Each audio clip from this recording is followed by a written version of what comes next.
tap it.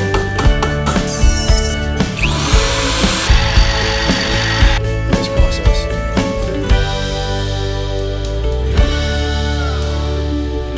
Oh, baby. YouTubers, welcome back, and today we're talking about removing your springs from your head, taking the valve out, basically disassembling it and cleaning it. So we're going to take it from this guy right here to obviously this guy right here. And this is my very first time actually disassembling a head that's been running for a while with bead lock keepers in there. And I'm not sure if it's just my head, maybe my valves are floating around a lot, but I had those guys, even after taking something like this, popping it to help break those keepers free. I did that. I even tapped it on the side a little bit too. And then I took my typical tool and compressed it down. It compressed it down so hard before that thing popped out that it bent the top of the valve. So today we're going to talk about how not to put a frowny face on your valve because you can't use it anymore. So let's get to the video.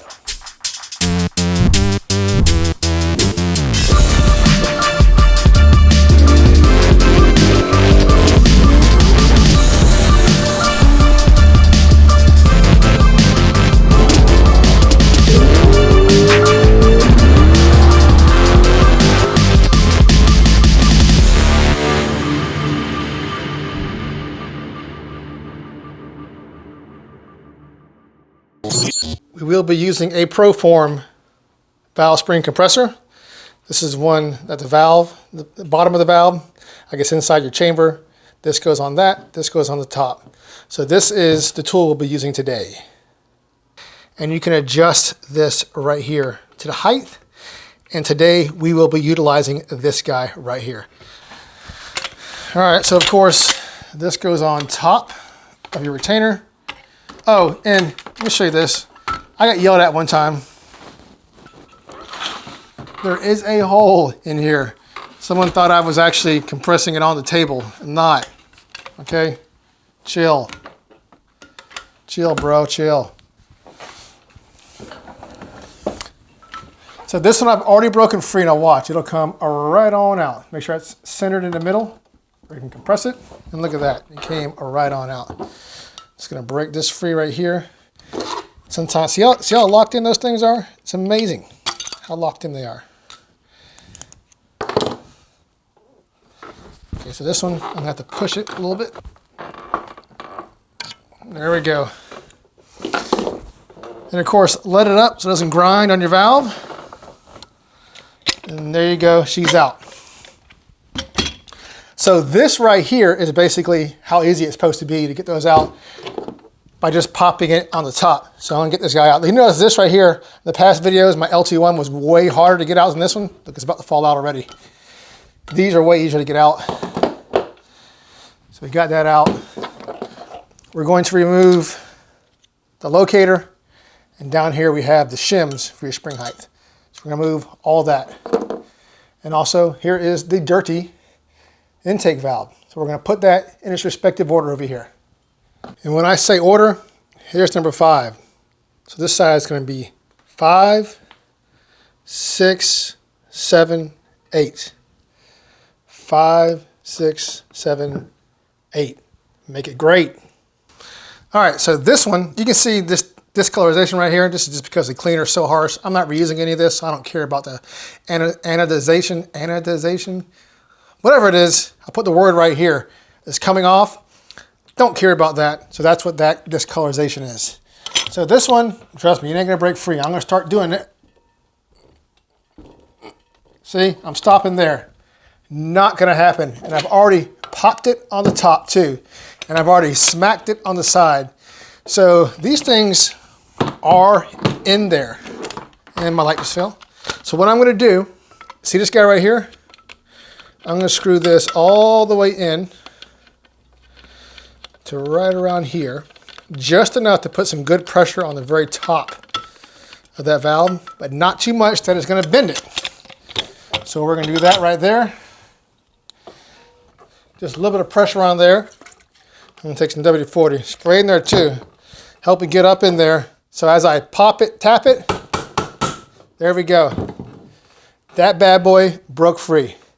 So what happens is you put a little bit of WD-40 on top, just kind of tap it, and as it moves, it'll finagle its way in there, and then poop goes the weasel. So now we can take this guy right here, as y'all see my crotch, sorry, but that's how this works out sometimes. Take it to the right amount, get her off.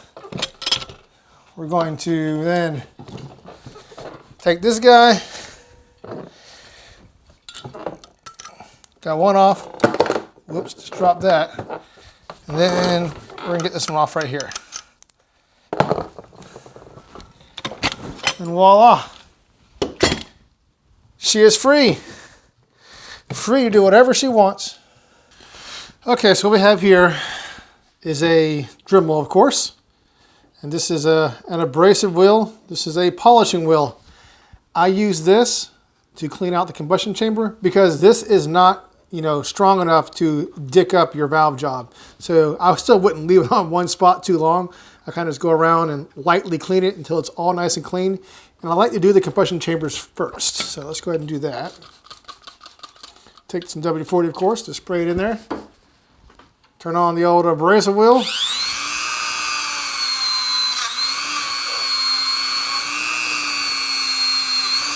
Dip it. You don't want that abrasive wheel to get dry because it works really shitty. Just watch out so you don't hit it with the metal part. It's pretty hard to hit it with the metal part unless you wear it down too much, but just make sure you're not doing that.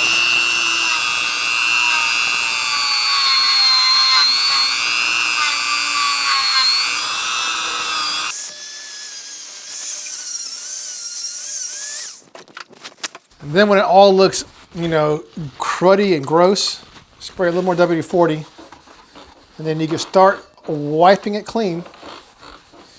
Like I said, you don't want to leave it in one spot too long. It's only a polishing wheel, but you don't want to sit there and grind away at anything too long that's on your cylinder head. Unless you're inside the port, you're trying to port it, or if you're trying to smooth this out some more. But you need to be very cautious about your seats and your valve job. You do not want to dick that up. So now that that's done, spray it. Kind of puddles right here. Get your polishing wheel, dip it.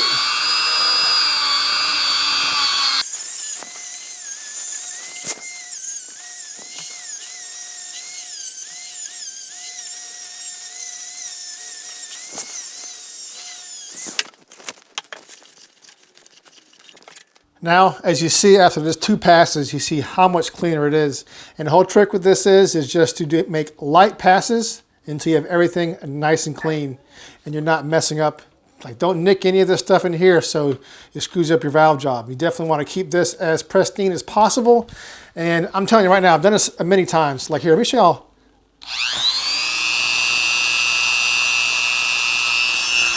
It gets hot, but trust me, this is not abrasive enough to screw up your valve job. I've done this too many times like this for someone to say it's going to mess it up. I ran a lot of heads. Once you lap them back in, the lap looks perfect. So here is the finished process. This is after about 3 or 4 more light passes. In here on the seats, it takes a little longer because I don't like to really grind one spot too long to get everything off. You always want to keep this wet, keep it wet, hit it lightly, clean it, hit it lightly, clean it to get all that carbon and whatever's been built up on there. So now that this is done, we're going to move our way to the intake port, and this is going to be more of a light port work / cleaning what I'm going to do to this guy right here, and I'll show you exactly what I'm about to do. So we can look in this port right here. This is the finished one. If you look on the side, you can see I have removed where the stud right here protrudes into the port. See that guy right there? It's just a little bit, but I figured, hey, you know what? I might as well just knock that back. And as I'm cleaning it, go in there and just smooth out the CNC work just a little more. Because according to AFR, when I watched a couple of their videos, they're talking about the CNC work on their slightly higher one besides their race ready heads have cleaner CNC work to give a little more flow. So basically, I guess in a sense, that's what I'm doing for this guy right here. Just cleaning up the CNC work and making sure there's no harsh edges anywhere on this guy. I'm still not polishing the intake because the intakes, you don't want to have, a very, very slick floor, especially on, you know, carburetors. You still want to leave them a little rough, so you leave them a little rough, so that way the fuel has good atomization. But I think it's, you know, you just need just a little on there just to help that out. So that's what we're going to do right here. I'm going to take this guy right here, and I use that to go on here, and I just knock that stud back. A little easier said than done. Definitely have to have a little bit of experience with these guys right here, because they can just jump all around, especially on those harsh edges. Let's go ahead and take care of that.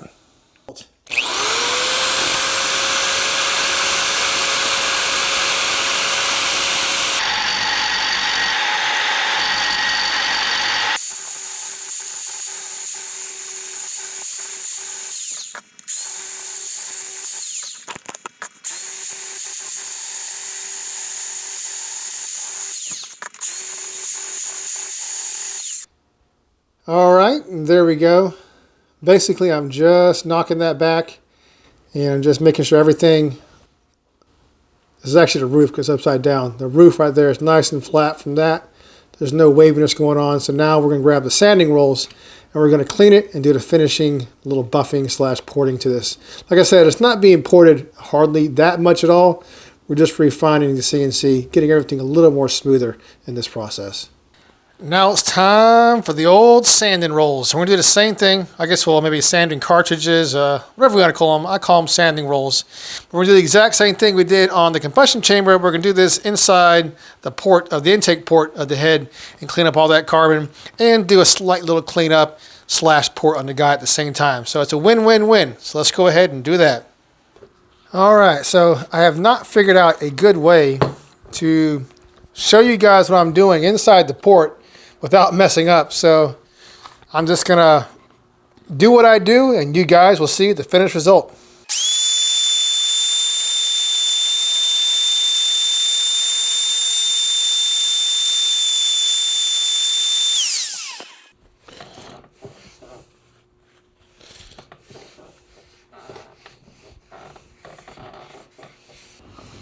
So if you look, all this is aluminum right here.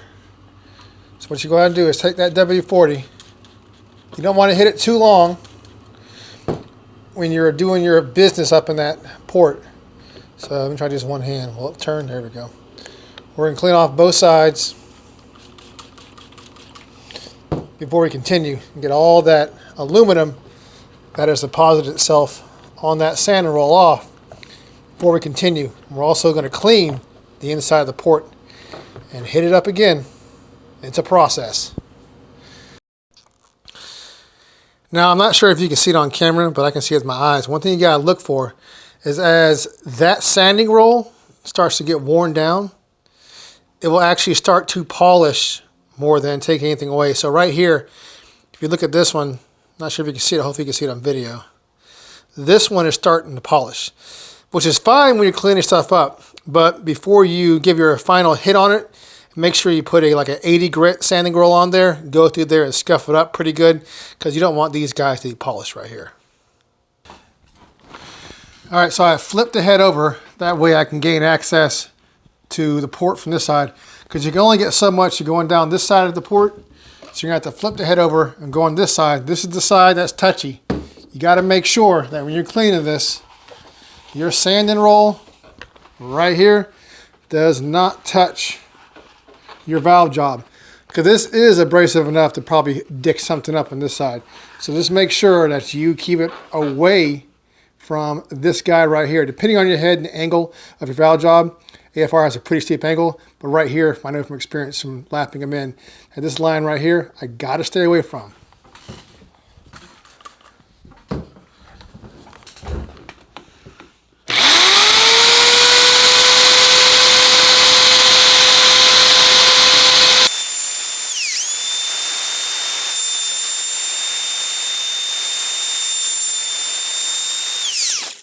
Well, all right, this is the final results on the intake port.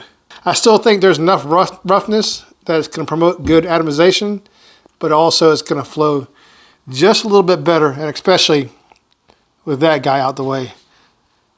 So now it's time to do the exhaust port, and basically it is the exact same process as the intake port. So I will just snap my fingers and she will be done. Oh, baby. She all clean. So that's pretty much it. All the cleaning work slash a little bit of porting is pretty much done. I still have to clean these valves and lap them in just to make sure everything looks good on that. And I'm going to have to take this to the machine shop and get it resurfaced. You can see this right here. So it just needs a couple more things. But all in all, I think this is going to work out pretty good. So if you guys like this video, don't forget to subscribe, hit that bell notifications and that like button. And until next time, peace.